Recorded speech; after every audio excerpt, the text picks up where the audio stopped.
Good evening and welcome to Spooky South Coast. Tim Weisberg here, along with the silent assassin Matt Costa and intern Kylie. That's the whole show tonight. That's the entire staff. Matt Moniz is out on a Bigfoot investigation, and Stephanie Burke is at an event, I think down in Virginia, with Porter and John Tenney. Like how they never invite me to those ones. They know that Tenney's my favorite person in the world, but, you know, they don't invite me to that. That's okay. We are here to talk about the paranormal, as we are each and every Saturday night, and tonight we are going to, we'll check in with Moniz in a little bit from his Bigfoot investigation, and then I want to talk about something that's been in the news quite a bit for the last couple of weeks, and if you haven't been paying attention, if you haven't been watching some of your local news, for sure. I'm sure the local news has been all over it. I don't know how much the network news was. Did I go out over the Red Sox? Yeah. Bob Branco will send me a Facebook message complaining about it. But as the news has been coming out about UFOs, and we've had Navy pilots who have talked about their UFO encounters. We've had government officials who have talked about there being UFO investigations done at both the military and the government levels. So we have these trickles coming out. We have these stories that are coming out. And I can't remember who it was that we spoke to about UFO disclosure. I can't even remember if it was on this show or if it was on Midnight in the Desert. But I remember somebody saying that UFO disclosure won't start with a big reveal. It's not going to be a ship landing on the White House lawn. It's going to be something that happens slowly and something that trickles out so that people become accustomed to it. And when they get little bits and pieces of the story, it becomes more digestible. And I find it interesting that that's exactly what's been happening over the last few, I would say the last few years, really. We can kind of trace it back to Paul Hellyer and talking about how the Canadian government, the Department of Defense in Canada, had files on UFOs. We can go back even earlier than that to Nick Pope, talking about the UK's investigations into UFOs. But those were kind of outliers.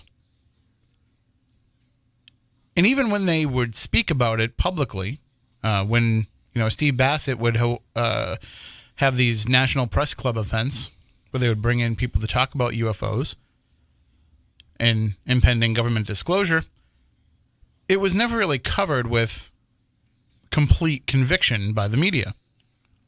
They just thought it was, an interesting little story that they could run, what we call a kicker in news, a little something that you can run kind of before you go to commercial. And today, a group of UFO experts gathered in Washington, D.C. to push for the government to reveal all it knows about UFOs. And then they'd show like a little bit of B-roll footage from the convention, and then the two news anchors would probably joke with each other, and then throw it over to the weatherman with some sort of UFO in the sky reference, or perhaps they'd go to commercial on that. But that's about the level of sincerity that it would be covered with in the news. But now we're getting stories in the Washington Post. We're getting stories in the New York Times, which you can say what you want. I mean, if people are going to come at this politically, you can say, well, the New York Times is the paper that the president keeps calling fake news. Washington Post is another paper that the president keeps calling fake news. But putting all that aside, those are two newspapers of record. Those are two newspapers that have a pretty good track record. And you can, again, people are going to say they'll print anything, say, to attack the president because that's where we're at. But Just look at how they usually report news. Put the politics and especially the presidential politics aside right now, and just look at what their reputations are as news organizations over the past century plus. That's a pretty significant reputation to put on the line to talk about UFOs if you didn't feel like there was some substance to the story. And they're not being presented in a way where they have the tongue planted in cheek.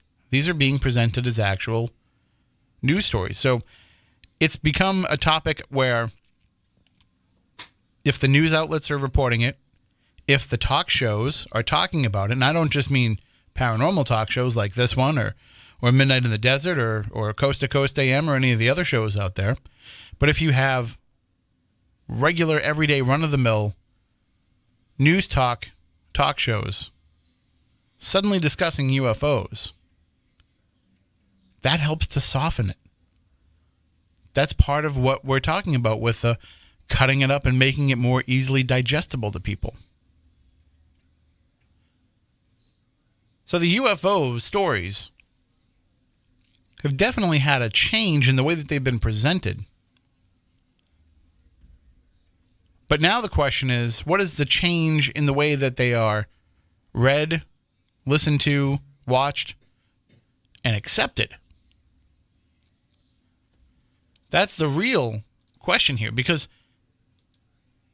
the media will keep reporting on it and keep tracking down those stories as long as there is an appetite for people to consume those stories. So if the readership, if the viewership, if the listenership, if they are looking for more of those type of stories and they're willing to accept them as fact, there's a lot out there that people can report. There's a lot of stuff that we've been talking about for years, that other radio shows have been talking about for years, that other researchers have been looking into for years, that could all be on the table now as being front page news in the New York Times or the Washington Post or any other newspaper. So we're seeing a shift now in the way that the audience is taking it in because they're getting it in a way that it's acceptable to them. And this is different than some of the way that other quote-unquote paranormal topics have been brought into the mainstream. Because we can say what we want about believing in ghosts, and we can say what we want about how believing in ghosts will affect the population. That if somehow, some way, we prove to everybody that ghosts were real, it would have a philosophical effect on people. It would have probably a theological effect on people. But we wouldn't change the way that we run the country. We wouldn't change the way that we interact with the world, with other people, with other countries. I don't think we would really change fundamentally based on that. We may become more spiritual. We may become less afraid of death, perhaps. Maybe more accepting of mediums. There's all these little paradigm shifts that would happen as a result of that. But I don't think we'd suddenly be, starting branches of the military directed to protect us against the threat from ghosts. Now, Bigfoot, for example, is another thing, or any kind of cryptid, is another thing that we talk about in paranormal circles. That would probably have a little bit more of a real-world effect if suddenly we were to find out that was real. Because we would have, there's people that are in the woods all the time. There's people who are always, whether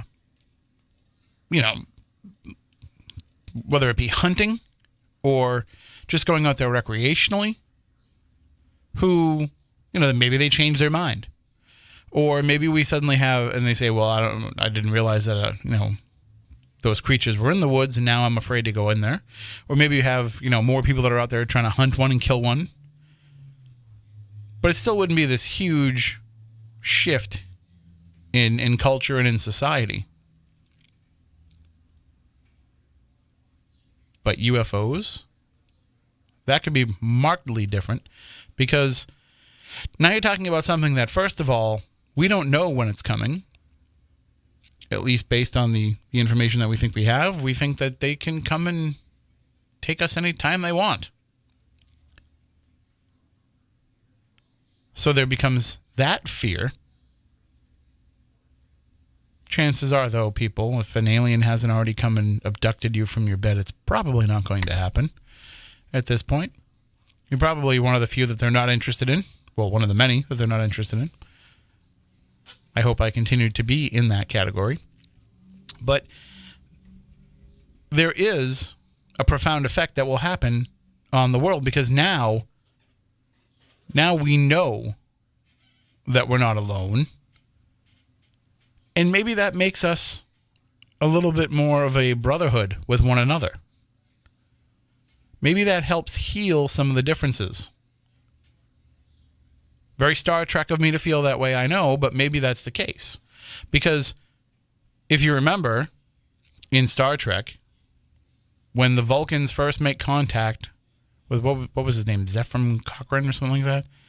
The guy that, it was the guy from Babe. I can't think of it. James Cromwell, the character he played in First Contact. So when he tries to build a rocket on his own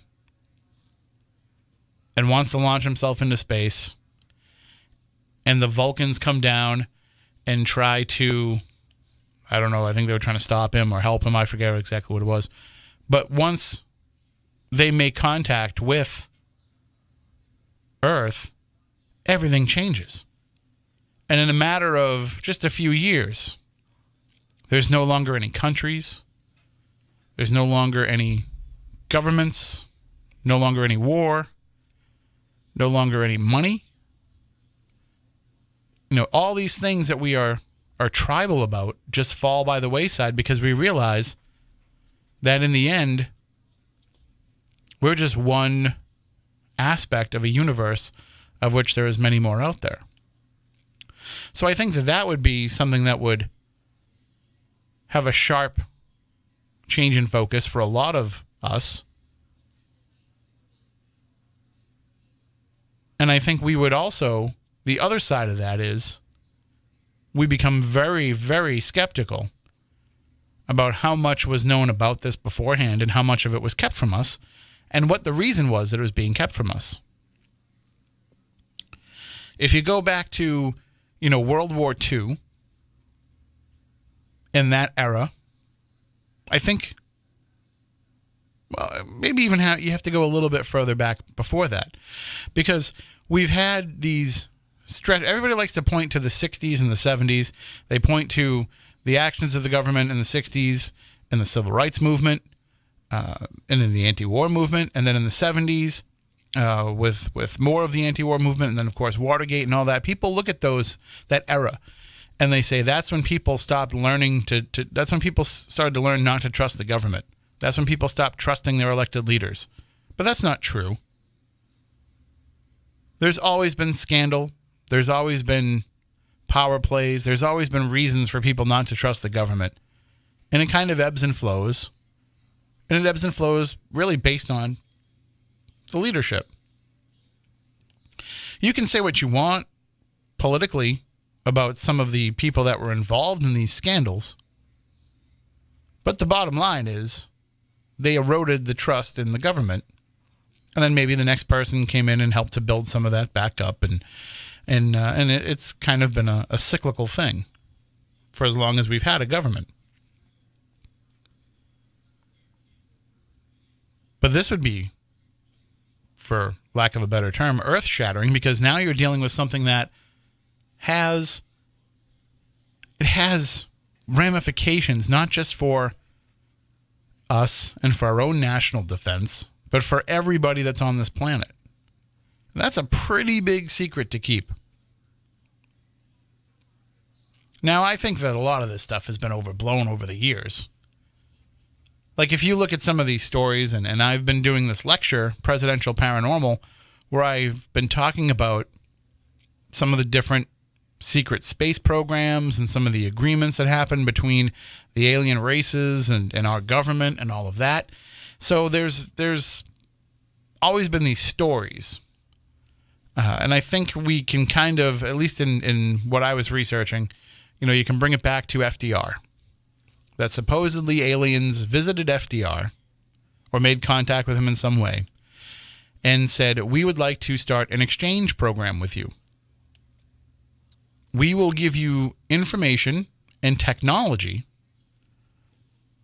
which, by the way, this was coming in the days of World War II when they said this would be advantageous for you to get on board with us because we have the technology that could help you easily end this war and end this massive loss of life. So these beings must have been watching from afar, or maybe they've been here all along, but these beings were watching what was going on and said, we think that we can help you end this with the technology and the information that we can give you. And all we ask in exchange is we want to be able to take, I think it was 5,000 of your people. Let us take 5,000 American citizens, abduct them, do our testing on them, and then we'll return them. Probably no worse for the wear, or at least that's what they told FDR. And in that exchange, you get the information and the technology. We get the information that we want from your people. So that's the way that the story was relayed. Now, what's funny about that is think about it. Do they really need permission from the government to be able to abduct people? What was the government going to do to stop them? First of all, how are they going to know when they would be there, where they would be, and at what time? And even if they were, what could they do to stop them? So even the notion of trying to make this agreement is ridiculous. What's even more ridiculous is the fact that apparently Churchill did agree to these terms. And the aliens kind of reneged on the deal a little bit, and they took 50,000 people instead of 5,000 people. But really, first of all, what technology and information did England get from those aliens? Because I don't remember seeing it. And then also,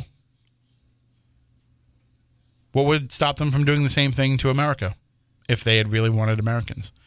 So the other side of the story, too, is that the Russians were approached about having one of these exchange programs, and that they did sign on board because, of course, the communist regime at that time didn't really care if they were going to cough up 5,000 or even 50,000 of their people to be able to get the information and the technology that they could. But that's the way that the story goes, is that they got on board with it. Now, we don't think that that helped them any in the Cold War.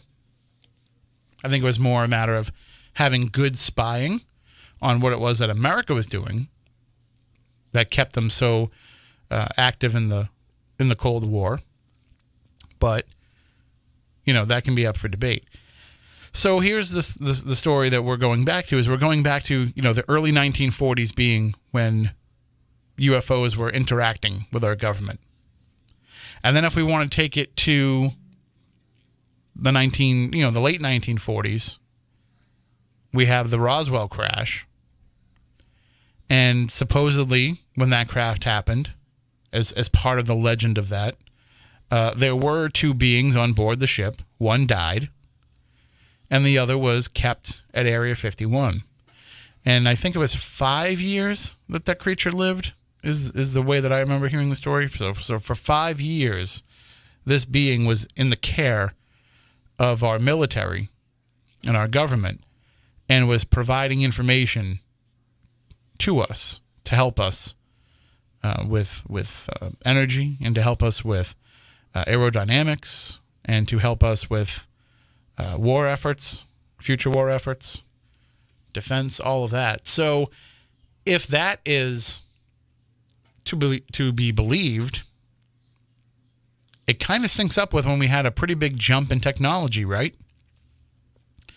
We entered into an age when we started getting more advanced more quickly. I remember hearing, it was just the other day, I was listening to Midnight in the Desert, and it was a replay of an Art Bell show from 2015 where he had Stanton Friedman on, along with another gentleman whose name I can't remember, who was trying to say that the moon landing was, at least what we've seen, is a hoax. I don't think he was arguing that we didn't land on the moon. He was just trying to say that the footage that we saw was faked because NASA wouldn't have dared carry that footage live because they didn't really know what was going to happen when man stepped on the moon. Which is a viable thing to believe. And also saying, too, by the way, that the images just weren't good enough to send back. So they had to hedge their bets and have something going on in a studio produced by Stanley Kubrick so that we could have a clear impression of man landing on the moon. So that's something that we can discuss and debate. We can do it tonight. We can do it some other time. We'll certainly do it this year because it will be the 50th anniversary of the moon landing coming up in July. So we can certainly discuss that going forward. But the bottom line with that is Stanton Friedman was saying that he was making the point that the technology that we've had in that time, in those days, he was working as a nuclear physicist for a number of different, different entities. So he worked for GE and some of the aerospace companies and all those different places. He was working as a nuclear engineer, and he wasn't even allowed to use the computers. He was saying that they had in those buildings. You had to write down what it was that you wanted the computer to figure out, what calculations you needed, and then you would put it on a card, and then you would give that card to somebody else. And the computer engineers would put those cards into the computer, and the computer would make the calculations, and then somebody would deliver that back to you. So they weren't even allowed to go and touch the machinery, which took up entire rooms. So one computer needed to figure out one equation would be probably the size of your house. And now we have computers that are more advanced than the ones that ran the Apollo mission to the moon. Everybody has one of those sitting in their own pocket. Some of us even have one on our wrist. So when you think about that, when you start putting when you start putting those side by side and realizing we're talking about something that happened in a 50-year span, that's a pretty big jump in technology. It was only 10 years ago? No, was it 1906? I'm trying to remember when the Wright Brothers flight was. So maybe 113 years ago that we even took to the air for the first time and sustained flight. And now we think nothing about getting on a plane and traveling around the world or getting into a ship and traveling off-world. That's a pretty significant jump in a short amount of time. We've only had cars for a little over 100 years. Now we have cars that drive themselves.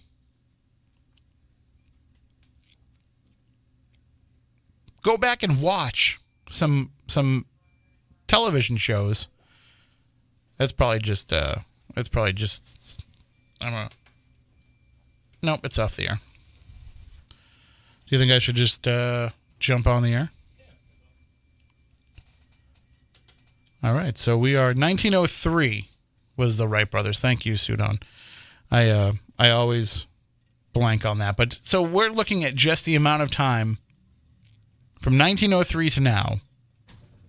So what, 116 years that we've been able to basically say we can go anywhere. We may not be able to currently sustain flying beyond the moon, traveling beyond the moon. We might need to figure out some logistics in getting to Mars, but they're working on that.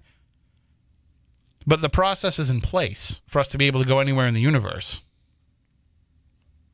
You just have to figure out that whole, time thing. But that's a pretty big jump to make in 116 years. So just go back and watch some of these shows. Like right now, I'm rewatching Deadwood because the movie just came out Friday night, and I wanted to rewatch the series before I watched it. And I wish I hadn't started doing that and just watched the movie, because now I can't watch the movie until I get the whole series done, and I just haven't had the time. So I'm like stuck in the middle of season 2. And I'm like, I only have like 17 more episodes to watch, but that's 17 hours of viewing I have to do before I can watch the movie. So hopefully by next weekend I'll be able to have seen the movie. But anyway, watching that and looking at just the way that, because it's pretty historically accurate in terms, they went to great pains to figure out exactly how people lived in those days and to try to present as accurate of a version of it as they could. So if you look at that show and you look at the way that some of those people lived, and we're talking about something that was only 140 years ago, a little over that, 1876, 77, 78. So if we're looking at just how much we've changed since then, the difference between somebody having to walk down the street with a flaming pole to light the way for people to be able to go from building to building at night, or to walk down the main thoroughfare at night. In 140 something years, now I'm looking out across through the windows of the studio across the way to the parking lot, and I see 24 parking lot lamps in a parking lot where probably half of those would suffice. But that's where we've gotten to. We've gone from somebody having to carry a flaming pole to light the way to having an overabundance of light in a deserted parking lot where nobody is at this time of night. So that is a pretty big jump. So now we're looking at what we could do in those 50 years, or, sorry, do my math correctly, 70 years since all of this UFO stuff started. And we're looking at even quicker jumps than that. And we didn't really have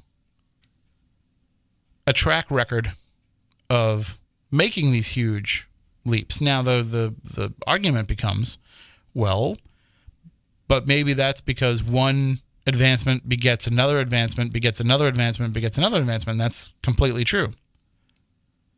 We wouldn't be where we are today if it wasn't for the telecommunications of the 1980s and the early 1990s that pushed forward us to the point now where we can have computers in our pockets. And really, the fact that these things are phones, like being a telephone, is ancillary now, as opposed to being something that would have been, if you talked about this to somebody in the 70s or 80s and you said to them, hey, someday you're going to have the ability to communicate with people anywhere you are at any given time, we would think that would be earth-shattering unto itself. And as it turns out, it became the most minor part of what that was able to be. So that's pretty phenomenal. The other side of that, however, is that when you have the I don't want to say the competition, because it is a competition, but it's also one pushing through the other. By the way, Matt, next time that happens and the goes off the air, let's not go on the air, because the Red Sox they just suck. And so, like, now I'm getting text messages from people that were bleeding through the game again. So from now on, when the Red Sox are on, we will just not go on the radio. If it beeps, let it beep. Not our problem. It's not our fault that things don't click over correctly. So You know why it beeped? Because I never slid Enco back up. That's why. Let's pretend that didn't happen.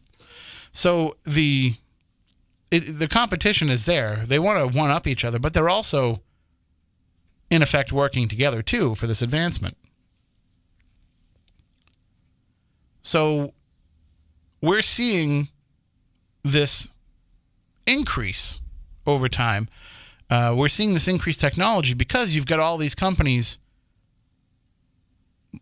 kind of trying to one-up each other. And so we see it now with cell phones. Cell phones are probably the biggest competitive technological advance that I can think of the last 10, 15, 20 years. Because computers, when you look at computers are pretty much stagnated, right? Like, they make little tweaks to them here and there, but we basically know what we're getting when we get a computer. Nobody's sitting there saying, gee, I can't wait for the new, PC to come out this year and to see what the differences are from last year and to see how much of a difference it was from the last model that I had. We just kind of accept those changes as they go along. We accept those changes as they progress. But with cell phones, it's a marketing plan to let people know what those changes are. Matt, what's the processor in your phone? Do you know what the processor is in your phone? I think mine is one of the Snapdragons. Right. Do you know what the processor is in your computer?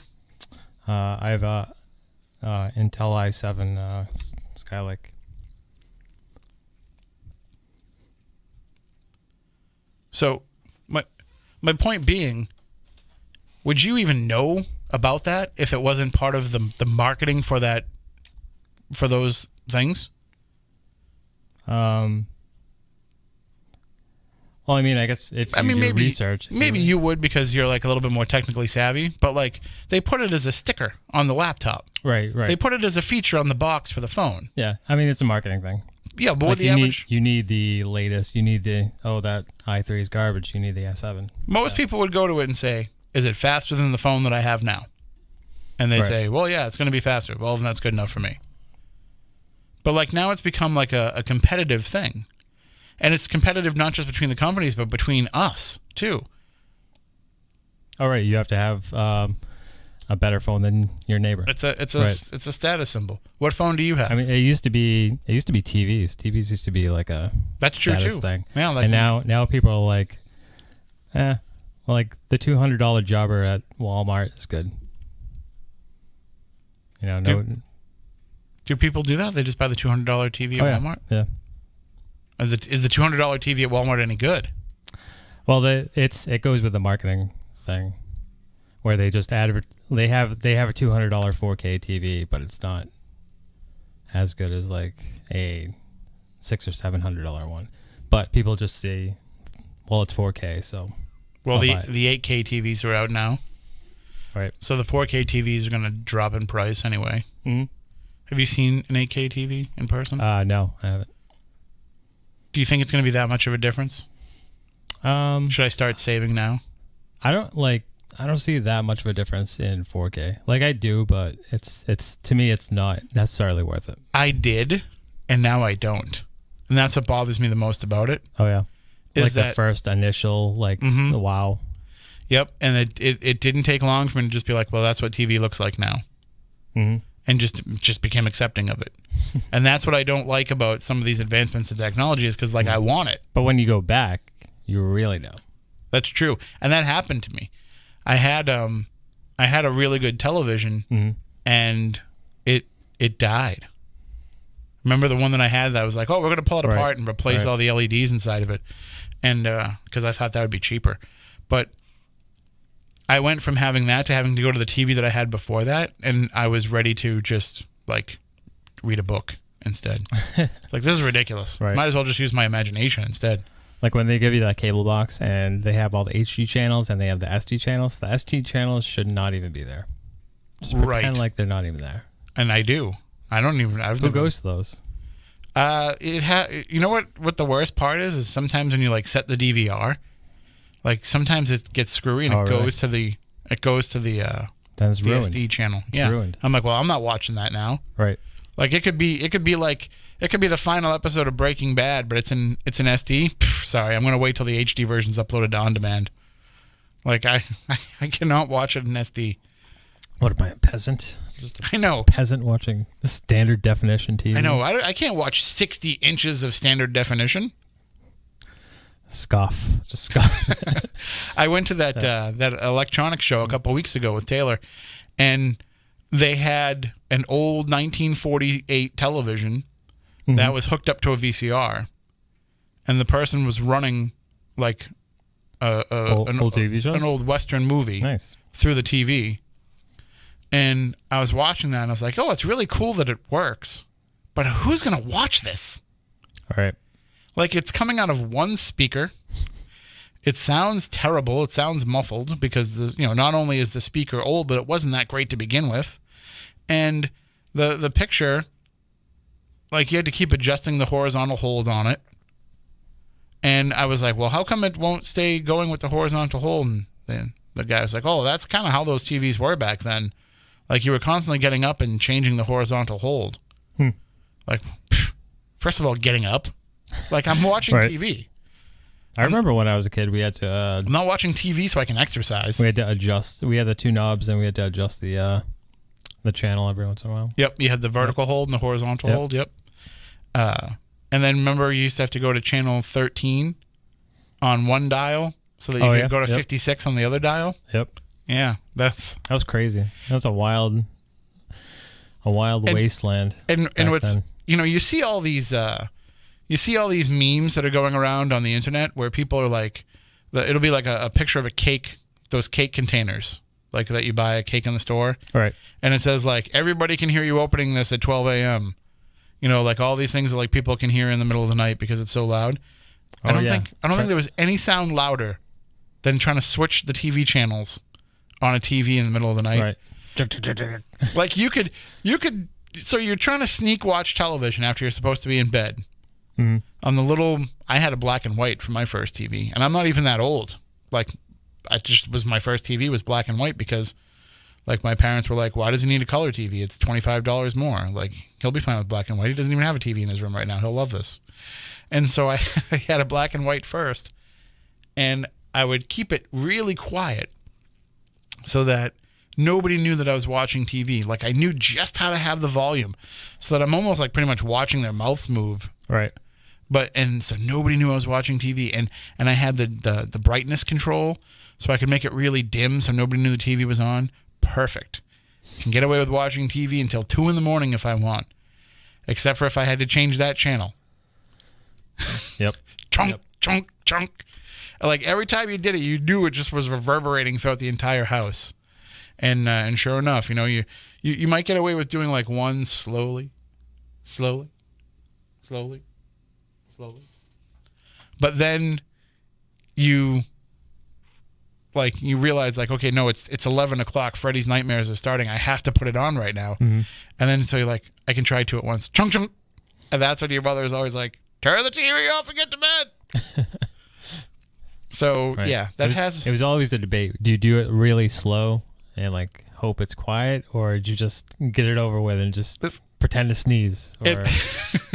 And I remember like taking it, and you do that thing where like you move it so that it's almost completely changed, but it hasn't changed yet. Mm-hmm. And you're like, oh, I'm almost there. I'm going to make it. I'm going to make it just a soft click, and then it still makes the chunk sound. Those. The struggles. People will never understand what that was like. Of late night TV. I wanted to go to just as a side note, I wanted to go to a estate sale today, but I slept in because I worked all day yesterday and I didn't feel like doing anything. But I wanted to go to this estate sale in Brockton because they had Predicta TVs. Have you ever seen those? No. From like the 50s, where it was like a monitor on like these 2 arms, and then like all the guts were underneath it. So it's kind of like a very spacey monitor thing. I'll show you a picture of it after the show. You'll be like, oh yeah, no, I've seen those. But I wanted to get one of those to put in my house since now I'm collecting classic TVs, I guess. There you go. I don't know. I like it. I like. Should turn them into fish tanks. This is kind of getting off the subject a little bit, but there was a time when the electronics in your house was furniture. Right. And it mattered to the decor of your room. So you went out and you bought something that looked like it was going to belong in your living room, or you built your living room based around what it was that you have. And people don't do that anymore. Mm-hmm. Now they hang the TV on the wall. Right. And in comparison, I guess TVs were a significant purchase. It was like buying a car. Yes. And I have an advertisement at home of RCA Victor televisions where they're pushing people to get a second radio in the 1940s. And this was considered like a luxury purchase to have a second radio. So they were advertising, these affordable second radios that you could put elsewhere in your house. That's amazing to me, because now you can go get a radio at the dollar store. You can build one. You can build a radio out of tin cans and nails and wire. And there was at that electronic show, there was a little kit to make a radio out of an apple. That's cool. So yeah, it just uses the apples to make the radio, I guess. I don't know. Remember that time that we told your cousin to change a light bulb by using a broken light bulb by using a potato, and he got zapped? Yep. That was fun. So it's all I could think of when I saw the Apple radio. I'm like, it's kind of funny that you used to make a radio out of an apple, and now nobody listens to the radio anymore because of Apple. Everything's full circle. Radio is still huge. I'm just kidding. Everybody listens to radio. But they do. Even if you're listening in your car, even if you're on a smart dash, you're probably listening to a radio station. But anyway, that's an aside about the advancement of technology. But I'm talking about something that happened when I was 10.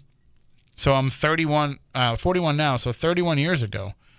In that amount of time, we're talking about, going from a TV that went ka-chunk, ka-chunk, ka-chunk to now most TVs don't even have buttons on them anymore. All right. I don't even think my television has buttons to operate the channels or anything. It's weird that it doesn't. But and I don't think I've ever had to use any buttons on it. I mean, do you think that some of these encounters from the 1940s and 50s and things like that were just kind of government test? Like some of because they say our technology that we have now is already 25 years old. Mm-hmm. The government is just like every other country. Our government is working on stuff that we won't see for 25 years. Right. So right now we have drones. 25, 30 years ago, maybe those sightings of UFOs were tests of. Well, I'm thinking about training drone pilots. Okay, I'm blanking on her name, but we had her on a few months ago, where she was describing to us her UFO encounter that she had outside of Boston, and she had mentioned these little things in the 1960s that came into her and her sister's bedroom. These little flying things that came into her sister's bedroom and seemed to be looking at them and watching them. Could those have been drones? Could we have had the drones that we have now in the 60s? Maybe. And that's what... look at the... when was the stealth... Remember the stealth bomber? That was a big deal when it came out. Right, because there'd already been rumors that they had one. Right, but that had been in development since the early 70s. And they claimed, then they're like, well, that's impossible. We don't have that. And then as it came to be, they did have it. Mm-hmm. And so that's, and they kind of had to backtrack and say, yeah, we did have it longer than we told you about, but, national security. So, yeah, no, I think that a lot of these encounters that we've had or that have been reported have been just what you're saying, tests. Especially in the 40s when people are seeing all these flying saucers and all these different shapes. Mm-hmm. especially when you look at like the black triangular ones. Oh, I saw this black triangular ship. Well, you're pretty much describing the stealth bomber. Right. And so when people are having these experiences, then yeah, some of those might have actually been these things out on test flights or prototypes that were in development. But the different stories that we've had where it's been close encounters, where it's been abductions, where it's been all... See, here's the thing. And I if Moniz was here, we would fight back and forth about it. I don't know if there's enough people that are claiming to be abducted by aliens that I can feel comfortable saying one way or another that it's all in their heads or this is really happening. Because, like, what percentage of people do you need to have being abducted before you say to yourself, well, maybe this is a real phenomena? Mm-hmm. Like, what's the palatable number of people to say, okay, well, that must make it legitimate? Right, and I mean, there could be, who knows how many people, like, if it does happen, how many people are getting abducted where they don't even know it. Right. Yeah, we're just talking about people that have been able to figure out the scenario or have a recollection of it. So or even just maybe there's people that aren't even talking about it. Yeah, so like, I don't know, I guess hypothetically speaking, if they were, aliens were doing like scientific testing and doing these abductions to do like series of tests over our lifespan or their subject's lifespan. How many billion people are there in the world? What else do you need to know? Like like you said, what percentage of that billion or billions do you need for your research? That's true too. Yeah. At one point, do you not just reach the? I mean, maybe we're thinking of it in terms of like the way humans do their research, or maybe it is humans from the future. Future humans. But who knows? There's so many fringe ideas. But that's the thing. But and so you mentioned that. You mentioned the fact that these are all fringe ideas. Mm-hmm. So then why are there so many people though that are claiming that they have this? I mean, I think if you can get a room together of 200, 300 people that say that they've all been abducted by aliens, that's pretty significant. But I also could dismiss that and say that's 300 people that could be out of their minds, or it could be, having screen memories of something else. Like I could, I'm not saying that they are. I'm just saying that I could make that argument. I could see that as being a possibility. So at what point does it hit that number where you say, like the old album, 50,000 Elvis fans can't be wrong. Right. So, 50,000 abductees can't be making it up. So I don't know if there's like that magic number, that magic percentage where you say, this has got to be something that's legitimate. I think that if one person comes to you and says, I've been abducted by aliens, that's at least enough to entertain the notion, the possibility that it's real. Right. But it doesn't prove it. Right. So I don't know if we'll ever get to a point where we're going to accept that based on the information that we're getting. I don't know even what could happen other than knowing everything there is to know about aliens and abductions before people could believe that. So it's not, see, that's the thing too. The other thing that people say is, well, it's just people looking for attention. But are they? Because is that the kind of attention that you want? Right. I mean, yeah, I mean, you don't really get that. You get, I guess, made fun of, I guess, for the most part. It's not like being a cool ghost hunter, Right. It's not like you don't come across as badass because you've been abducted by aliens.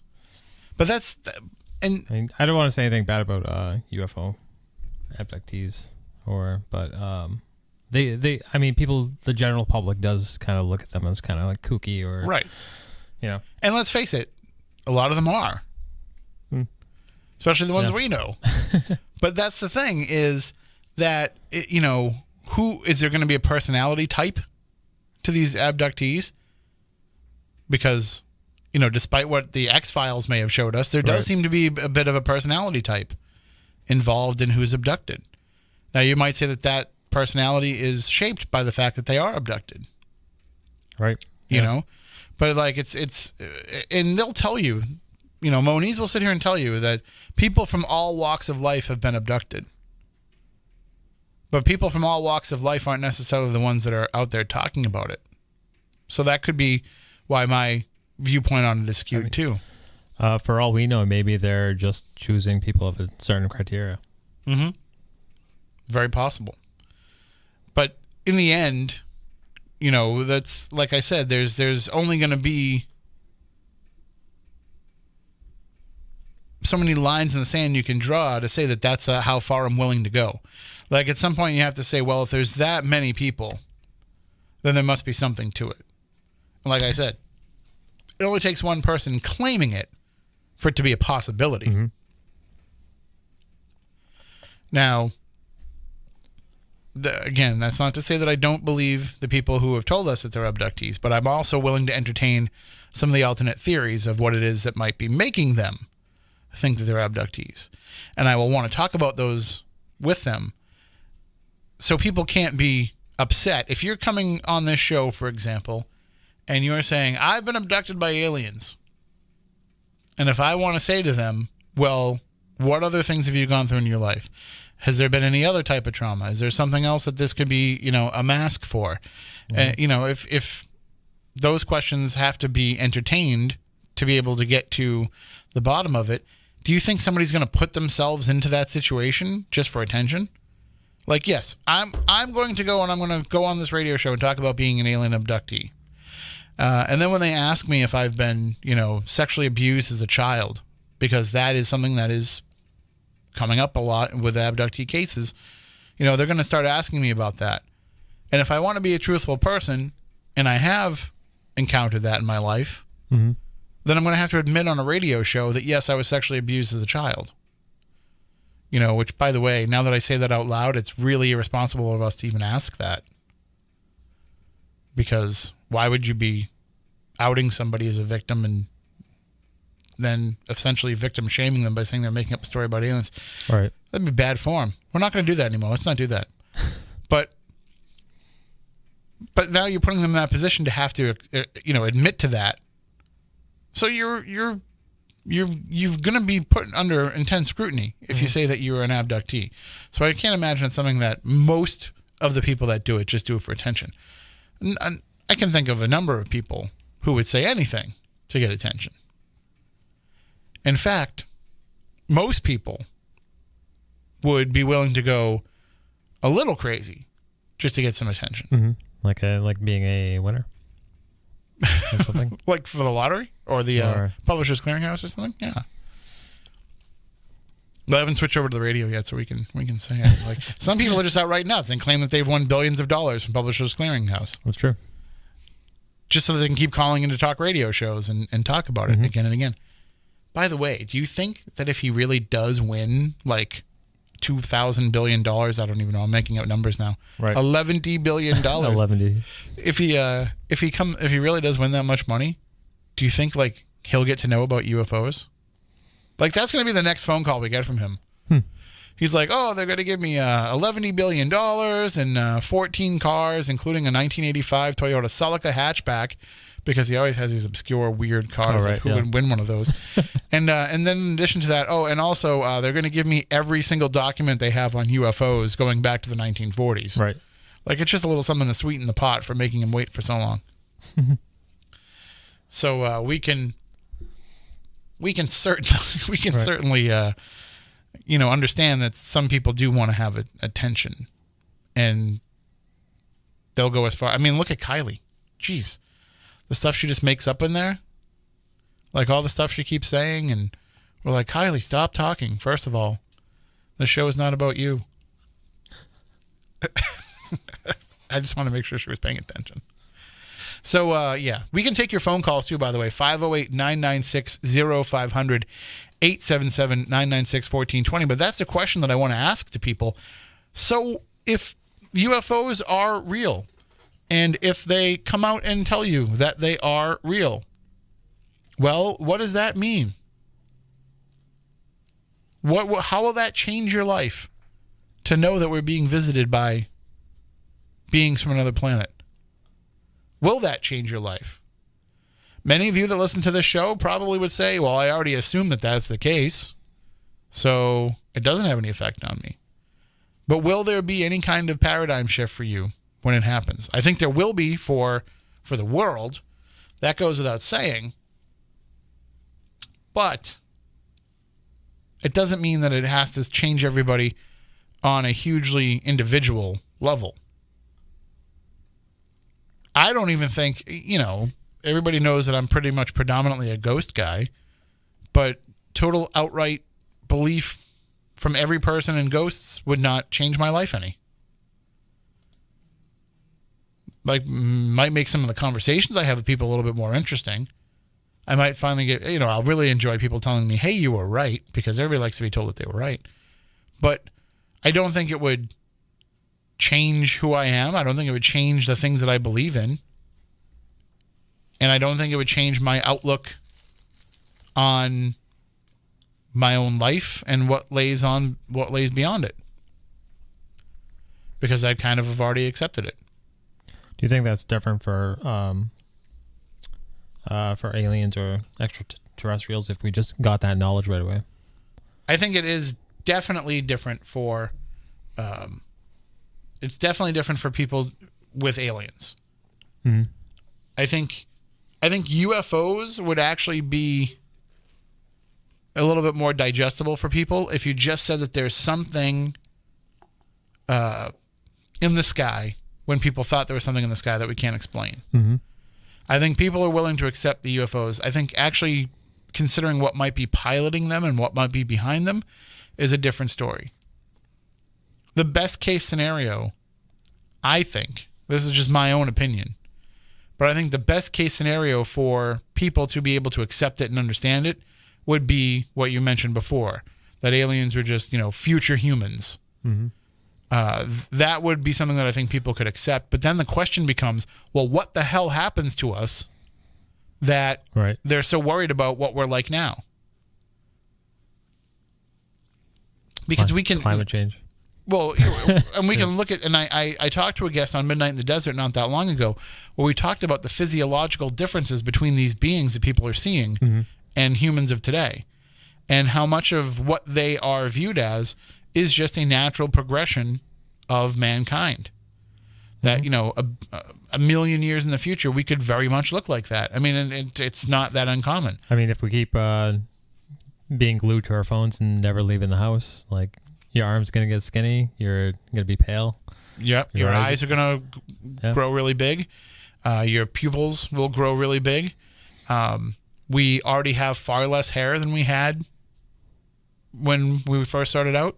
Mm-hmm. So, listen, you can fight me on evolution all you want, but you still have to admit that earlier versions of mankind were much, much hairier. That as we have been able to, create heat for ourselves and create fire and wear clothing and all of these things, we've had less of a reliance on body hair. And there's even bits of forced evolution that we can actually say, like they've done this with dogs, where they've bobbed tails off of dogs to the point where then the breed of dog just doesn't have a tail anymore. Mm-hmm. Like that's something that we did without altering genetics at all. Right. I mean, they do that with our food.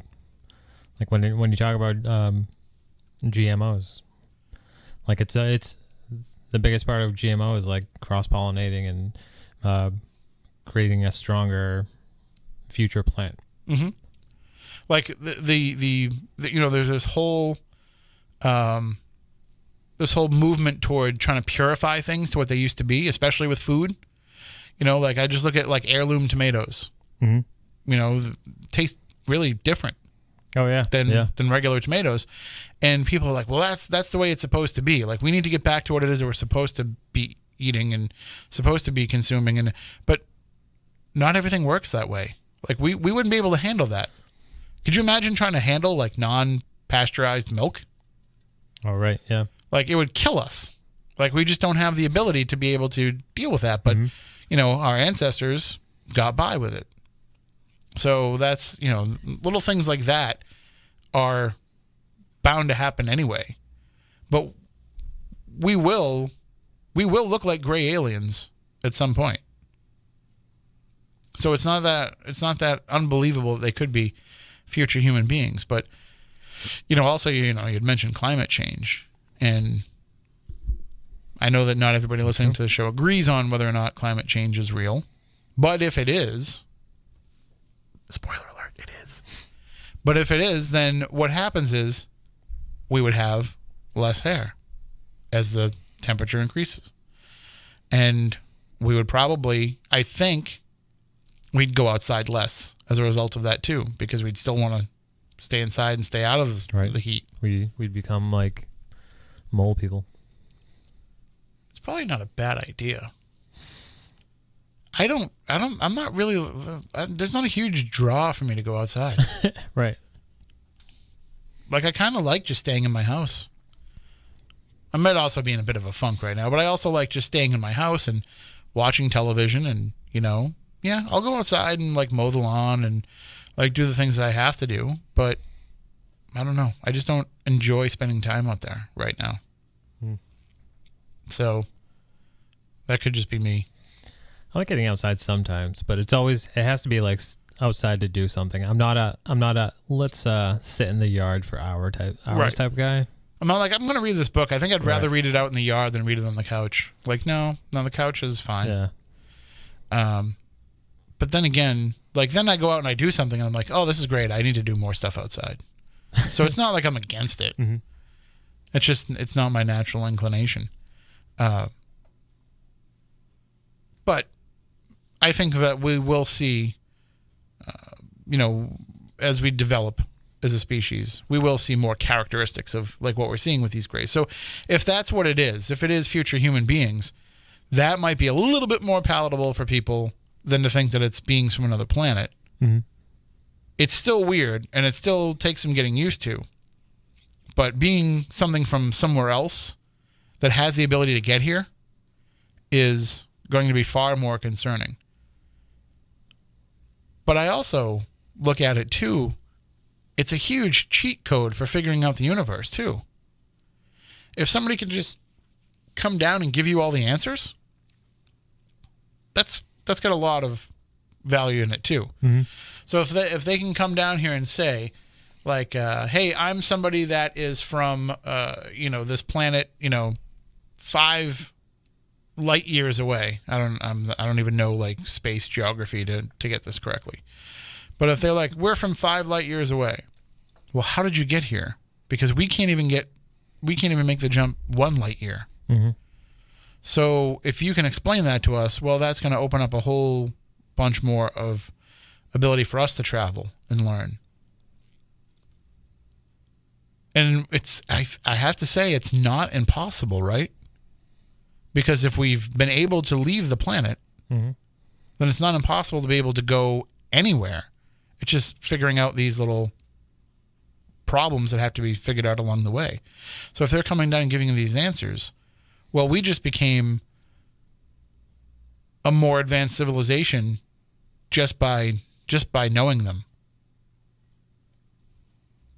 So I think that will have a pretty good effect.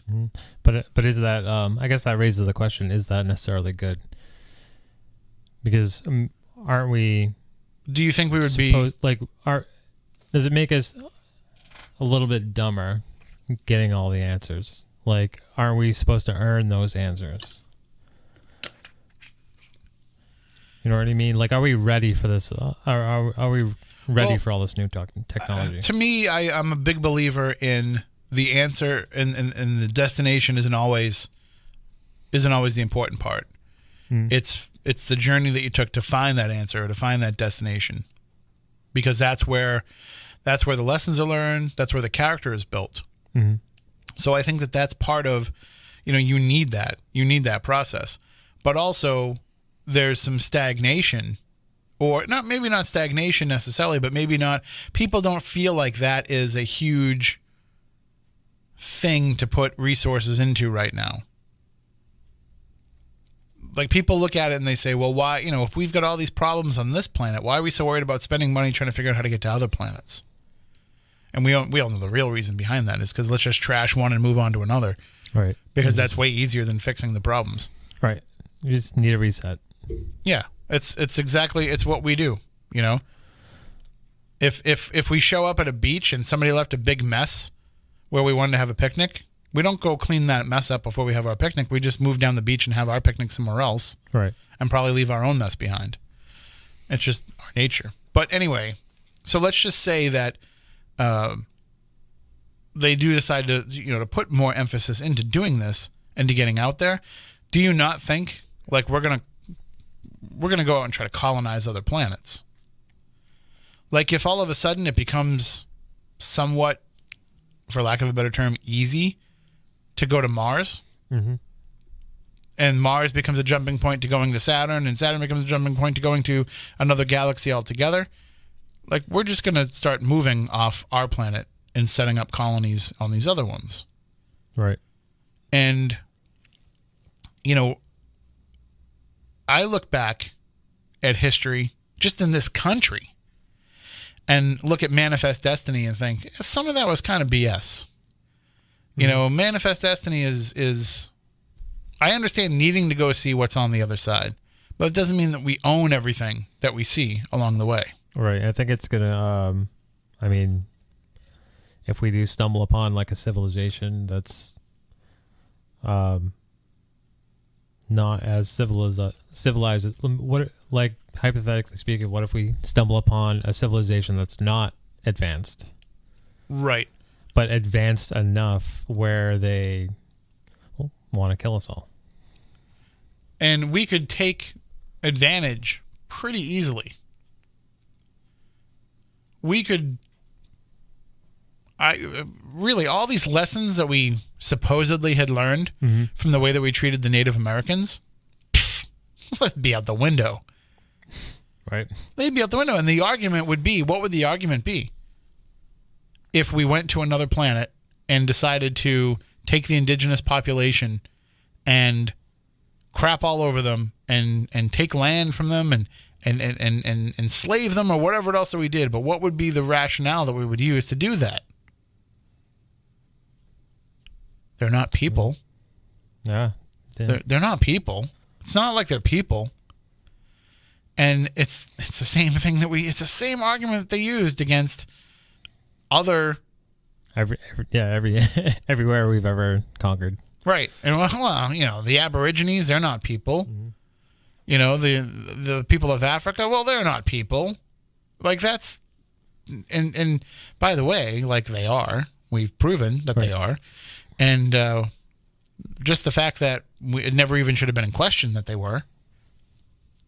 But we would just take that same approach and no lessons would have been learned from what we went through on this planet. We would just immediately go and do the same thing to other planets. And there would be it would cause a civil war on Earth, the way that we would try to treat other species of other planets. I'm pretty confident of that. But that's the problem with having to extrapolate all of this, is we don't really have a very good track record in these situations. There was a point at some point where, one person walked out of their cave and another person walked out of their cave and they looked at each other for the first time and their first instinct wasn't to shake hands and hug. It was to attack. And that's what we are at our basis level, is we're defensive and offensive at the same time. So you think our technology is outrunning our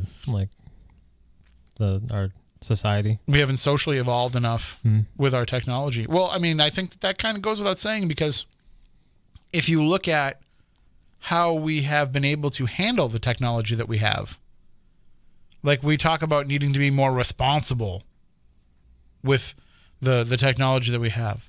We have a government that has to argue about a state government here in Massachusetts that has to put bill after, year after year after year, they're trying to pass this bill that would ban handheld cell phone use in cars. Right. That they say, well, we can't trust people to be able to make a phone call while they drive. So we need to ban this, which I think is ridiculous. I think it's the stupidest thing that I've ever heard of. And I don't mean to belittle the people who have been involved in accidents from distracted driving. But I think that it's dumb to say we're going to outlaw that, because then nobody will ever get better at doing it, because they're still going to do it. That's true, yeah. But now you're adding into the fact that now they've got to try to be sneaky when they do it. Mm-hmm. So now you're adding that element into it. So now it becomes even more of a distraction. Whereas if you just let people do it, they will learn to be better drivers while they're talking on the phone. Was there ever a time when people were like, we really need to consider banning radios while people are in a car because they're distracting to the driver? Right. So no, people just learned how to be able to change the radio station while they were driving. And I'm sure people were involved in accidents. And I'm not trying to belittle the accidents. I'm not trying to say that, but it has to be an evolutionary thing. And so that's probably why they're pushing automated cars. I mean, but that's even going to have some problems. People will get killed from automated cars. Oh, yeah. I mean, now they have, even just like the backup cameras and all the vibration when you're backing up and you're about to hit something, all that stuff, it's not foolproof. Right. So, and that's just the physical aspect of trying to use the phone while driving. There's also, we talk about how we're not socially responsible enough for social media. Like, here we are being able to be connected to one another around the world in an instant. Mm-hmm. I don't need to make a phone call. I have friends on social media that are all around the world. Spook Cat is watching us right now and chatting from Japan. Like, we are instantly connected with each other. And what do we do with it? We use it as a way to fight with each other and we allow it to be utilized as a weapon against us. Right. And which, hey, you can say what you want about whether or not there was Russian collusion and all that stuff. The fact of the matter is, there's no doubt that Russia used social media to try to influence the election. That's not in question. So I'm not making a political statement here. I'm saying, technologically speaking, they were able to get around whatever, it's not even a matter of, it's not a hacking thing. That's the thing that everybody says is like Russia hacked the election by... No, they signed up for Facebook like everybody else. Right. They just exploited the system. Yeah. And when it said, "Where are you from?" they were like, USA. Not Russia. But that's the thing is, that's a responsibility, and you can blame Facebook for it. You can blame Facebook for selling off third-party data and all this other stuff that's happened. But those are lessons that had to be learned as we went through this. And it shows that maybe we're not quite responsible enough to have what it is that we have. Now, I'm not saying that we shouldn't. Mm-hmm. I'm not saying that we should get rid of it in any way. But I'm just saying it shows that there's cautionary things where we're not always as prepared for things as we think that we are. Well, it goes back to like what you were saying with the cell phones while driving. We need to learn how to pilot. We need to learn how to, get along. But also, if you look at it, it's definitely whether you have the mindset of being fearful of what can happen or trying to control what it is that can happen.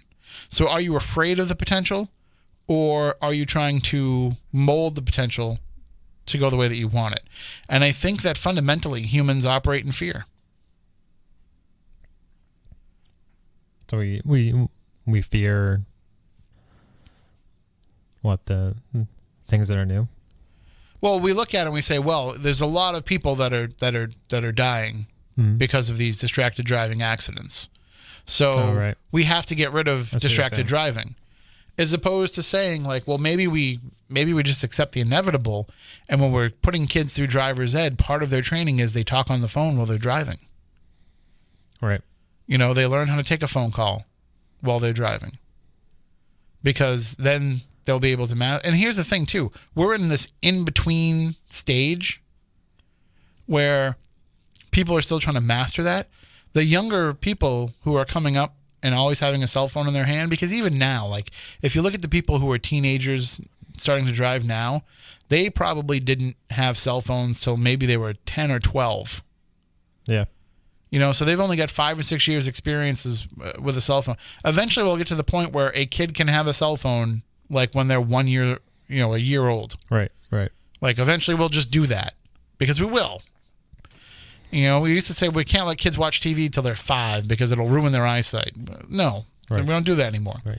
So eventually kids will grow up having that phone in their hand all the time, and it will become second nature for them to be able to communicate through that.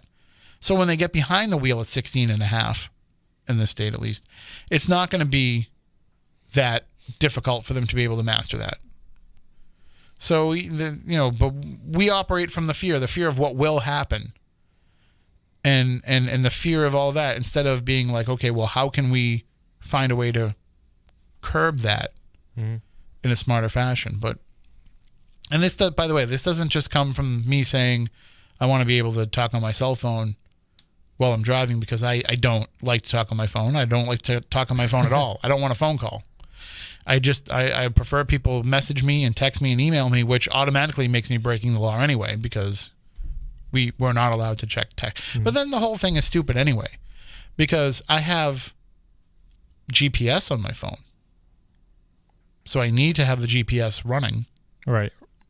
Now, when I do it, I plug it into my sound system in my car, so I don't have to look at it. She's telling me where to go. But like doing Uber, anybody that drives Uber or Lyft, you have to be looking at your phone constantly while you're driving. Right. So now you're saying that you can't do that?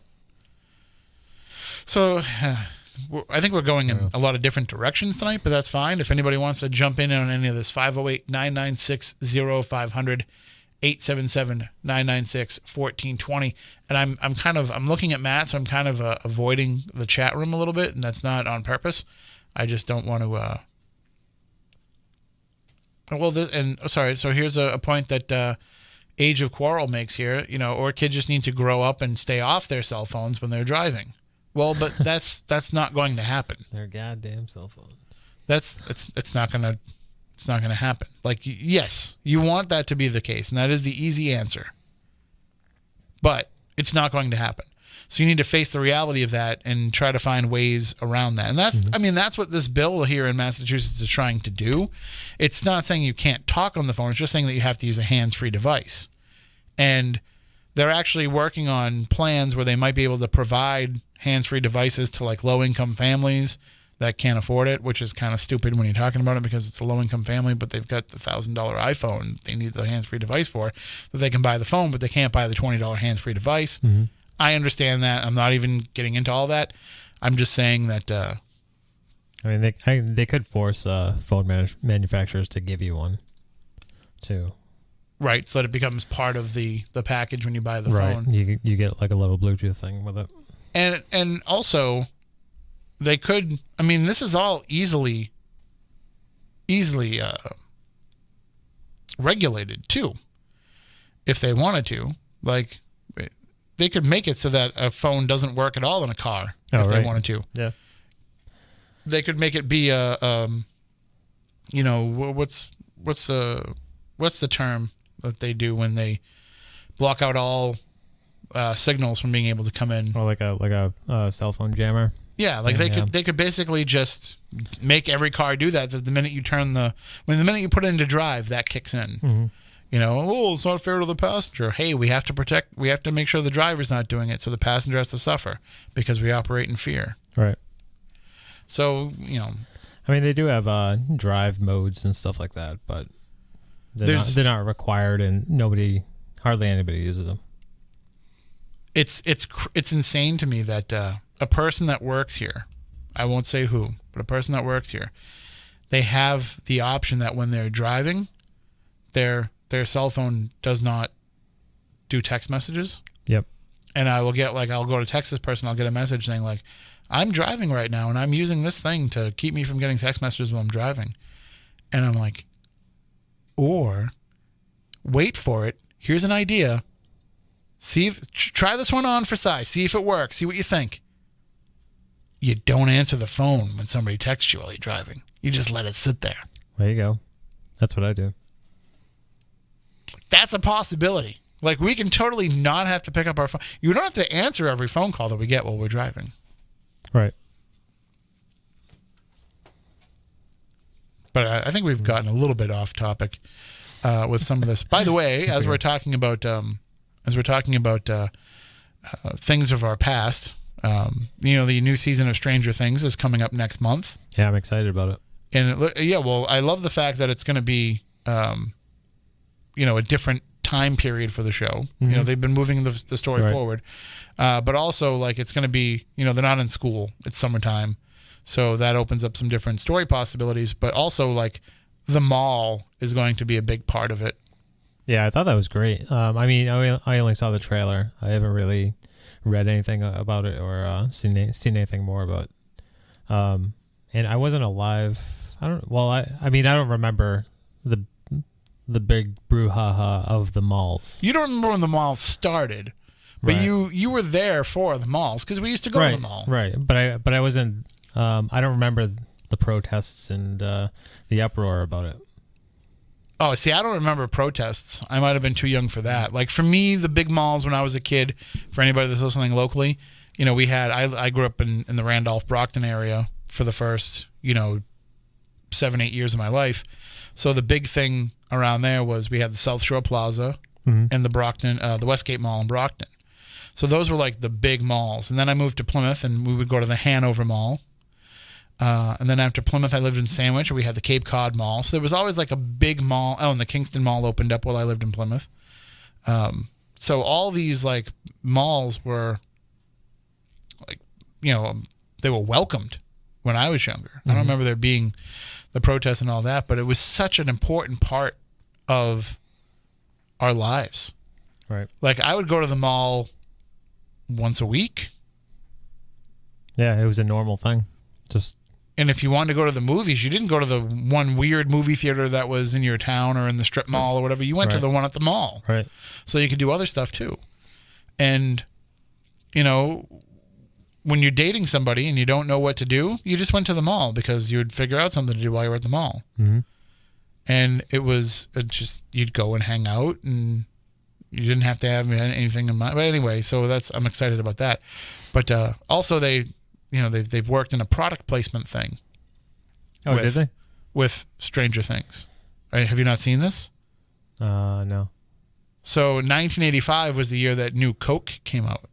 Oh, yeah? So they've worked out a thing where New Coke is actually part of the Stranger Things universe. Oh, that's cool. And so in response, New Coke, Coca-Cola is re-releasing New Coke. Like that formula. Right. That nobody liked? In conjunction with Stranger Things. Okay. So you can actually order New Coke from. You won't be able to buy it in stores because they only made like 500,000 cans or something. Yeah. So you have to order it from the Coca-Cola website, and it's not cheap. You get 2 bottles of Coke, glass bottles of Coca-Cola Classic with Stranger Things packaging, and 2 cans of New Coke. How much do you think that costs? Well, you did say it was pricey, but maybe $20.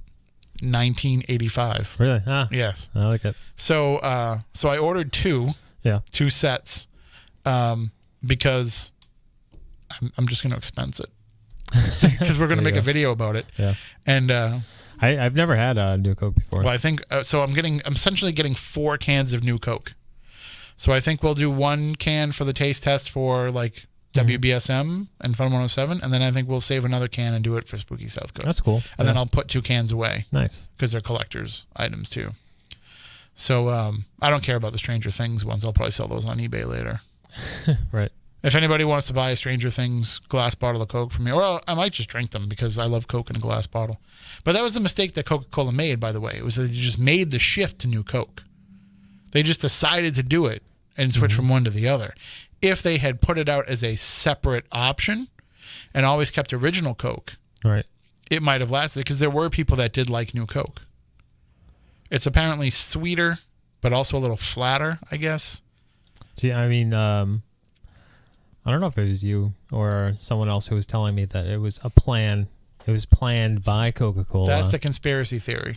So that people would be like, no, we love Coke. And if that's true, it was beautiful, and it was one of the best marketing plans of all time.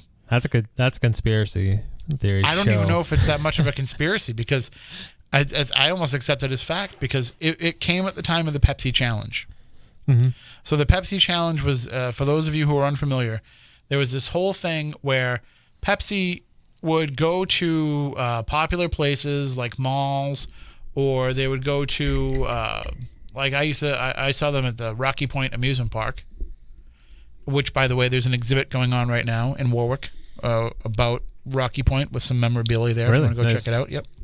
You can find the story at fun107.com. Our friend Jason Mayo is one of the people that put it together. Yeah. But he had a great movie about it. He did. Yeah. And they have some of the House of Horrors memorabilia there too, including some of the carts. Did he have a comic as well? Or He did. He did the comic before he did the movie. So you can, you would go to these places, and Pepsi would be there, and Pepsi would have the little taste testing, and the guy hated me at Rocky Point because I got it right every time. I knew which one was Coke every time. Right. Because I can tell the difference between Coke and Pepsi. And he eventually had to tell me to go away. And I only kept doing it because I wanted a free soda. Why would they do? Was the Pepsi challenge to see like which one was better? Yeah, and that most people would pick Pepsi over Coke. Okay, like people would walk up you to you can tell the difference. It's not like right. So, but their theory was like you were just going up to it and saying like which one you liked better. Yeah. Like, so it wasn't like which one's Coke, which one's Pepsi. It's like just try these and tell us which one you think is the best. And people would be like, oh, that one's way better than that one, and it would always be Pepsi that they chose. There's a call coming in. We'll put that on hold right now. Might be a Lamone. We've only got 20 minutes left in the show. But the Pepsi Challenge was like a big thing. And they were marketing it as, all these people are picking Pepsi. It's the choice of a new generation. Mm-hmm. And so Coke was like, well, maybe we got to mix it up. And they created what they felt was a flavor that was closer to Pepsi. Because if you ask most lifelong Coke drinkers, what's the difference? Pepsi tastes kind of flat to me. And now I've had this weird paradigm shift. I was a Coke person my whole life, and now I can drink Pepsi too. Like I just switch off between the two. Like I'm going to get a Pepsi this time because it's on sale. I'm going to get a Coke. But what ended up happening was, like you said, there was such a blowback from New Coke that they pulled it after only a few months, I guess, and went back to, and they re-released Coke under the name Coca-Cola Classic. So, which I think it was only a few years ago that they got rid of the classic part of the name. Yeah. Like they're still marketing as such. But that was the idea behind it, is like, okay, you wanted it, you're getting the classic Coca-Cola. So it was brilliant marketing. But I remember drinking New Coke at the time and not hating it. Somebody said that it tasted like RC Cola. Is that accurate? That's a pretty fair comparison. Yeah. Because it's weird because I haven't had New Coke, but I have had RC Cola and Diet Right and Tab. So I don't know. What's Oh, and Mr. Pibb. What's your favorite soda? If you had to pick a soda, Dr. Thunder. Not the real Dr. Pepper. Right. Has to be the Walmart knockoff. Is that really your favorite though? Like Dr. Pepper? Yeah, I like Dr. Pepper. It'll probably be my go-to. Yeah. Yeah, it depends on what I'm eating too. I'm the same way. Sometimes I want a root beer. Sometimes I want a Dr. Pepper. If you're having hot dogs, like Coney Island hot dogs, you gotta get a root beer. Root beer. Root beer all day. Absolutely root beer. And I actually got into it with BMO the other day on social media. BMO, who he still works at Fun 107, but because he was talking about there was some sort of like new Barks thing. Okay. And I wrote back, too bad it's such a terrible root beer. He's like, no, Barks is good root beer. I'm like, No, it's bad. It is. You don't know. It's not even. Do they even call it root beer? No, I don't know. They just call it's Barks has bite. Yeah, I think they just call it Barks. I don't think they refer to it as root beer. They did at the beginning, but I don't think they do anymore. But it's not root beer. Like root beer is root beer. Like right. There's an underbite to it. There's an earthiness right. to it. And I feel like a good root beer has like a little bit of creaminess to it. Yes. I still say the best. I don't know where that comes from though, because it's soda. So the best root beer I've ever had is Virgil's. Yep. And I won't say Virgil's is the best cream soda I've had, but it's the best root beer I've ever had. But it's up there for cream sodas. Let's take some phone calls as we're getting really off topic.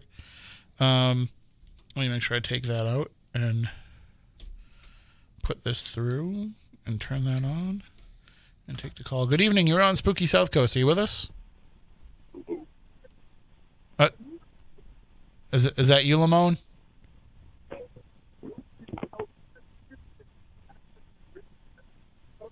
That's totally not me. That's definitely this person's phone. All right, so everything's fine over here. I could hear it. It's just somebody's phone isn't a good connection, or maybe they weren't there and they didn't realize they were on yet. 508-996-0500, 877-996-1420 if you want to call in.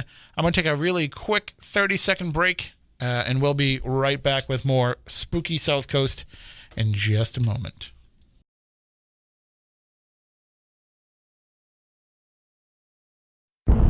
Are you intrigued by Paranormal Talk Radio? You'll love the new Paranormal Radio app from TalkStream Live.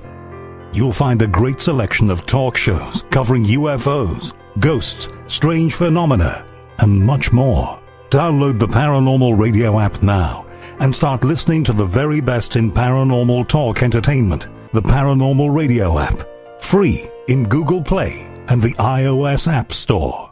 All right. Well, we do have some calls coming in now, so let's see if we can take them and see if that wasn't just a phone anomaly. Good evening. You're next on Spooky South Coast. Hey, what's up, Tim? There you are. Okay. So we just thought you were having a problem with your phone. Turns out it's probably me that was the problem. Oh, that was definitely me. I hit that button by accident. And all this time I thought it was a black thing. No, definitely not. Definitely not. So what's on your mind? I've just been having problems getting through to you guys all night long. You seen Godzilla yet? I have not. No, how was it? It was very good. I've heard good things. And so it lets you to like waiting for King Kong versus Godzilla next year. And I don't know if they're gonna have it yet. It's this movie, Son of Kong. Are they in the same movie universe with these reboots? Yeah, that's their children. You know, Godzilla, Son of Ninja. He's adorable. And did you ever see the Son of Kong? Did you see that movie before? No, I've only seen like the old one. Yeah, the old black and white one. Yes, I saw it the one, years ago. He's adorable. If anybody gets to watch that, there's gonna be nothing but tears, snap. Through your nose, your eyes. See, those of us who grew up here in the Boston area, we had Creature Double Feature when we were kids on Channel Saturday 56. Night? Yeah, they would run two of those type of movies back to back. Those were the days. That's like out here in Vegas, that feature. We'd have movies like that out this weekend. You had like Danny, Count Custom. That show that's on the History Channel? No. Count Custom? I don't think I know that one. I know the big one now that I see on TV is Svengoolie's Gone National. Yeah, he's been on for like since the 80s, isn't he? Yeah, but he's just gone nationwide on MeTV. But they all on right now. I think it's better when they're when you have your own regional horror host. Oh yeah, that's true. Well, like I said, Danny Coker from Count Custom. He used to be on the Pawn Stars. He would repair the cars. They bring the food shop. He used to be Count Cool Rider, and so he used to do a show out here too. And so, but I'd like I would like to give everybody something fun to do. When they get off the phone, something they could probably enjoy the rest of the week until next week. There's a song I'm sure you remember, and if you get a chance to look at the music video, original video, J. Giles Band, Centerfold. Yep. That was a fun song. You know, everybody wants something fun. That's a good, exciting, fun song. It is. You can never get away with it today, but. Oh, yeah, but you viewers, listeners, or people, and they get off the phone. They're like, "Oh, he's right. Let's put this to our playlist. That cool black guy in Vegas is always correct." You know, it keeps everybody. Well, majority of the time. Yep, it's a great video, a great song, a great band, and certainly Peter Wolf, the lead singer of the Jay Giles Band, was one of the early DJs here on an old rock station we used to have called WBCN, and he used to do that whole the platters that matter, the stack of wax, all that kind of stuff. Like he was that kind of a DJ, and he was the Woova Groover then. When he was a DJ, and that's where it kind of translated into their music. But I remember, they've done a few like kind of reunion weekends for those old groups of DJs that would come out, and he would always come back on and spin records again. And that's how people found out. That's how people found out about music back then, was by the DJ bringing in what they wanted them to hear. That's like me when I used to DJ at 88.1, the only black station in Nevada at that time. I when I first started playing Boys and Band, Michael Bivens, a good friend of mine, all of the musicians of this phone. He said, "Hey, play this." So I played the first person to play that song, Motown Philly. That's also the first person to play like OPP, down OPP. Yeah, you know what I mean? Naughty by Nature, yep. Yeah, that was off the hook. Those fun videos. Look at that. I'll tell you a quick story, Lamone, and then we got to move on to the next caller. But I covered the Celtics for a long time, and I was at the playoffs covering a Celtics game, and this is when Michael Bivens was writing a column for NBA.com, and Really? we're probably talking like maybe 2008, 2009, and he is sitting there on his phone in the dining room where we had dinner before the game. He's sitting there on a BlackBerry, writing his column, his 2,000-word column for NBA.com on a BlackBerry. I was very impressed by that. Those were the days. My fingers were too big. No, I can't. I can barely send a text message to anybody on a phone today, let alone on a BlackBerry. Especially when you had to. Those are the ones where you had to you had to press the button like 3 times to get the letter that you wanted. So actually, even some. I had the only BlackBerry where you had to do that. I had the BlackBerry Pearl, which nobody else had, but most of the BlackBerries had a full keyboard. I was just too cheap. Did you notice that not too many? There was a lot of African Americans that didn't have BlackBerry. What's up with that? You figure we got to represent, right? Well, there was the T-Mobile Sidekick at the time, which was like the competitor to the BlackBerry. So that's just like the car Sidekick. The not quite Jeep, not quite USUV. Well, the Suzuki Sidekick. Exactly. Yeah. Hey, that might be my new colleague when you come to Vegas. All right. Yeah. I look forward to that. We'll tool around in a classic '88 Sidekick. Okay. One more thing I gotta say. I would like to say this Thursday coming up, where it's going to be the Dark Phoenix. Yep. So anybody, if I'm expecting it. It took them 2 years to get it done, so I'm expecting it to be good. I'm really upset because most people are just upset because Hugh Jackman being Wolverine, who's going to take his place. But I think more people should be upset about Patrick Stewart.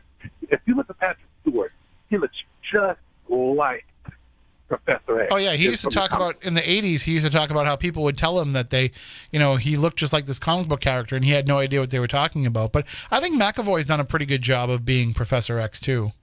That's just because he's young. So I could see that a little bit, but like I said, if you see how this story is starting, the Dark Phoenix, it's like 35, it's like 40 years, so it's like 38 years prior to the Old Man Logan song.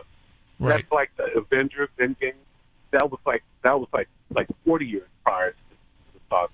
And so, I think it's sad they didn't put him in there in the Endgame. He was one of the 2 people that they didn't have that actually wielded the Infinity Gauntlet. Adam Warlock, and then notice on Thanos' eyes, up above his right eye, down to those 3 claws.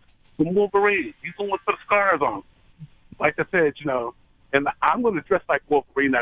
Like I always do. You got to put some pictures up on Facebook with that. Well, I'll do that. I got pictures with George Norrie where I was dressed as Wolverine. And he Well, was post like, those up too. Actually, you have to accept my friend request. I still don't think you've accepted my friend request. Okay, well, I haven't got my Facebook page. Got a new phone, and Okay. That's something I was planning on doing like Monday or Tuesday. So I'm gonna get you play. Sounds good to me. Person, you might like. That's another cool dude by that name. All right. I'm going to let you go so we can move on to this next caller, and we only got a few minutes left. Did you ready to do the Weekend Weird? No, we don't have one this week. Matt Bleistein's actually on vacation this week. Oh, So conveniently, huh? When you guys were gone. Hey. Okay, Matt, I'm not hating up on him. No, when I was gone, he made Weekend Weirds, and we still put him out. So I know. He's So dedicated. I'm giving him love. And so I guess your other Matt that's there right there. He's more talkative today. Last week he was like a shadow, like a ninja. Like I said, I was just wanting to give him love too. So he's always willing to talk. I just don't always let him. I control the conversation way too much. It's like you're his husband, huh? You go. Shut up. All right, Lamone. You have a good week. Talk to you next week. Did you see what? I gotta let you go, man. I gotta let you go. We got another caller. I only got 3 minutes left. Oh, cool. I just want to In Search of Noah's Ark. All right. Just go look at that old documentary from the Turner, like PBS. That's probably the best, the documentary that you could ever see about the Bible. All right. In Search of Noah's Ark, not Leonard Nimoy's Search of, but Search of Noah's Ark. Okay, we'll do. Get it. Play on, Playboy. God bless you. You as well. Right back at you. Take it light. Take it easy. All right, let's go to this next call in the amount of time that we have left. Good evening. You're on Spooky South Coast. Hey, Tim. It's Mark Colacusis. Hey, Mark. How's it going? Good. In the 80s, when I was in high school, I worked in a liquor store, and we bought Fetch Volume. We had the original Coke, and then they came out with new Coke, and then they came out with Coke Classic. And we tried the difference between all three, and the Coke Classic that we have now, that's supposed to be the original Coke, tastes different than the original Coke. Well, I've heard that. Part of the problem, too, though, is that Coke has now they use the high fructose corn syrup instead of the natural sugar. Yeah. And I don't think, I might be wrong on this, but I don't think Coke has gone to a cane sugar version again, like Pepsi has. Pepsi's gone, and they put out Pepsi, and they put out Mountain Dew, and I think a couple of other products with actual cane sugar. I thought Coke had a special cane sugar, but it was short-lived. I don't know if they did. I don't remember getting it. But the Coke that's out now isn't the original. I want the Dr. And the new Pepper vanilla orange sugar. Coke is pretty good. Yeah, I like that. But the diet one is better than, or the sugar-free, whatever they do to it, is better than the regular one, which is weird. Have you ever had pure cane sugar Dr. Pepper? No. Matt and I have had it. We got it from I don't know if you know VB that used to be on Channel 25, and he was on the Howie Carr show, and when Matt and I were working at the diner, he came there and did a Diner Wednesday segment with us, and he brought us like real cane sugar Dr. Pepper because we had told him that we were Dr. Pepper fans, and he orders it from the one bottling plant where you can still get it from. Oh, jeez. And so he gave us each like a 4-pack or something, and we made. Not only did we drink it like straight up and cold, but we made hot Dr. Peppers with it. And a hot Dr. Pepper is something everybody needs to try. Hot Dr. Pepper, huh? You can only do it with the cane sugar Dr. Pepper. It doesn't work if you do it with this corn syrup one. It like burns or something. But there's a place in Norwood called The Spot, and they have all these old sodas, and even a real soda fountain still. Oh. So I wonder if they have it. Yeah, maybe. I mean, like I said, you have to order it from this one plant. Yeah, but you heat it up on the stove, and then you serve it in a mug with a thin slice of lemon. And they say that it cures everything that ails you. That's where the Dr. Pepper, what was it, 6, 10, and 4 or whatever it was. Like that's where it comes from. Is that they thought drinking this would improve your health. I never got into Dr. Pepper. I tried Mr. Pibb recently. I like that way better, but it's very rare to find out here. Yeah, it's coming out more and more. Mr. Pibb is like a more carbonated Dr. Pepper, right? Isn't that kind of the difference?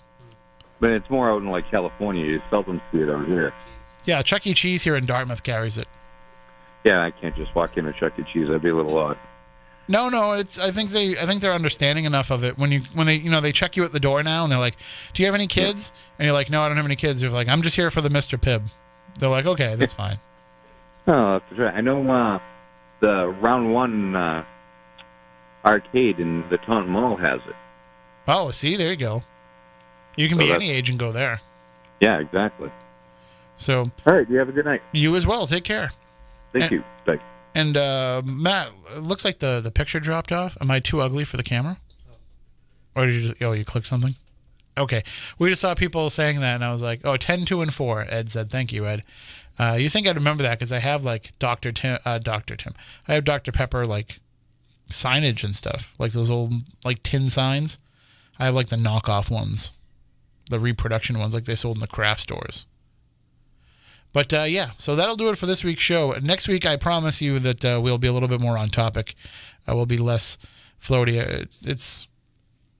I considered taking tonight off just because I had such a rough day yesterday. I worked from 5 in the morning until 10 at night with just a brief hour off for an eye doctor's appointment. So I was like, I don't want to go in, but I didn't want to not do a show. Hey, real quick before we let everybody go, remember Square One TV, Matt? Did you ever watch that, Square One? So I posted a video of the 9 song, Fantastic Number 9. Any number times any number you can find, it all comes back to 9.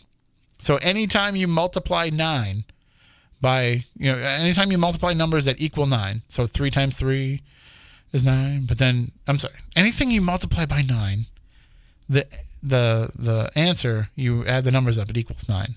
Now I'm getting it out of my head correctly. So 2 times 9 is 18, 1 and 8 is 9, 3 times 9 is 27, 2 and 7 is 9, and then if you have like a 3 number one, you have to add those numbers up, and then what's that called? The quotient? Is that what it is when you have the answer for multiplication problems?